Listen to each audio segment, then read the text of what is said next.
kita lihat memang pergerakan dari IHSG saat ini itu sedang dalam fase sideways ya, di mana Mhm, investor retail ini sekarang ini kemungkinan besar masih trauma dengan penurunan di awal bulan di pertengahan Januari hingga akhir Januari. oke. Sehingga dengan kurangnya stimulus juga dari dalam negeri dan Mhm. kita lihat juga perkembangan dari berita untuk berita-berita positifnya juga sudah mulai sedikit, itu juga menyebabkan IHSG cenderung di area sideways belakangan ini. Oke. Nah, kalau dilihat juga tadi sempat disinggung juga sama Mas Kris, kalau dilihat dari nilai transaksinya juga sepanjang, bulan ini kayaknya memang cenderung lebih kecil ya dibandingkan bulan Januari atau akhir Desember 2020 waktu itu ada di kisaran 20 triliunan rupiah, tapi sekarang cuma, paling tinggi mungkin sekarang di Februari ada di 16 triliunan rupiah. Mas Kris melihatnya seperti apa? Ya, kalau saya lihat memang pergerakan dari IHSG ini bergerak eh, total transaksi seperti saya katakan bahwa investor Mhm. retail sekarang masih wait and see terlihat Oke. dari total transaksi di mana total transaksi yang di Januari sempat di area 20 triliun ya rata-ratanya per Mhm. hari sekarang turun mungkin di area 12 hingga 11 triliun dengan Mhm titik mhm. tertinggi mungkin di 16 triliun Iya. sehingga memang di sini terlihat kalau retail sekarang mulai mulai wait and see nih, mulai menunggu Oke. hingga area apakah ISG akan kembali naik atau cenderung turun nih karena ISG juga dalam jangka pendek cenderung sideways berada pada area Iya. 6.200 hingga. Oke. Momentumnya yang ditunggu oleh investor apa sebetulnya Mas Kris untuk bisa kembali masuk ke bursa saham? Ya, kalau kita lihat momentum sebenarnya ya, kita lihat dari pergerakan dari IHSG. Jika IHSG dapat ditutup kembali naik di atas 6.320, maka terlihat tentu akan adanya optimisme dari masyarakat untuk masuk kembali di bursa. Mhm. Ditambah juga eh, beberapa perusahaan-perusahaan sekarang seperti LQ45 itu juga terutama consumer di mana masyarakat juga sekarang sedang menunggu nih consumer lagi pada turun tetapi tidak mengalami kenaikan. Itu juga yang menyebabkan beberapa mungkin mereka memilih saya pilih yang aman aja deh gitu ya, tapi ternyata yang saham-saham aman itu cenderung turun terus gitu. Nah, itu Iya. juga yang menyebabkan beberapa dana juga tertahan untuk melakukan transaksi seperti itu. Oke.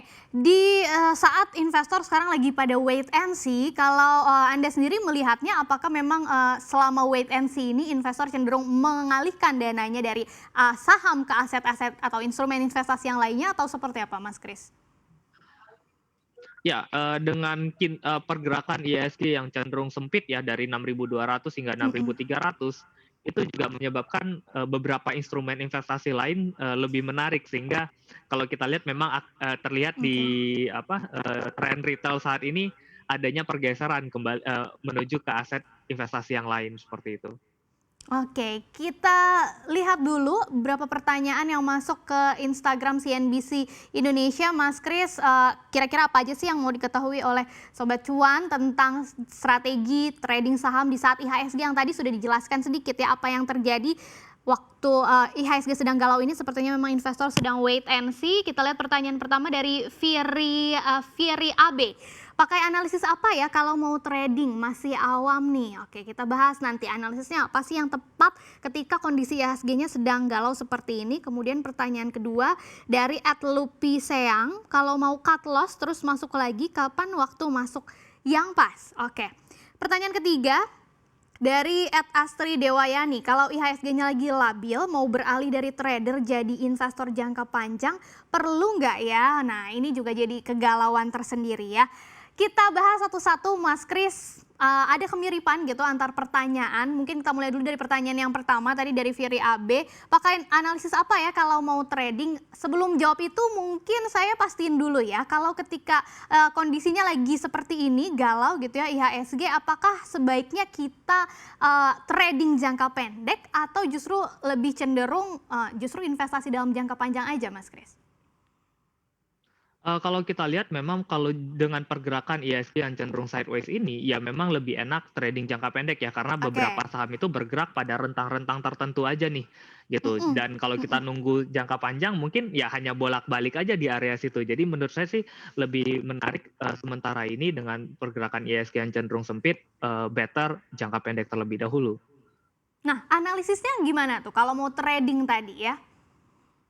Oke. Nah, seperti saya bilang, tren itu kan ada 3 ya, ada fase uptrend, tren naik ya, atau, Mhm, yang kedua fase tren turun, dan yang ketiga fase sideways gitu, tidak naik, mhm, tidak turun atau namanya konsolidasi. Nah, iya, ketika fase konsolidasi seperti sekarang ini IHSG bergerak pada area 6.200 hingga 6.300, itu yang lebih cocok menggunakan indikator misalnya Bollinger.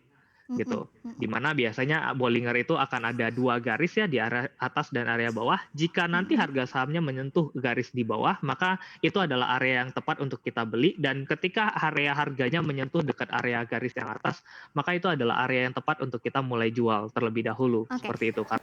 Jangan lupa untuk menginstal aplikasi CNBC Indonesia yang tersedia di App Store dan Play Store untuk terus mengikuti perkembangan berita ekonomi dan bisnis terkini.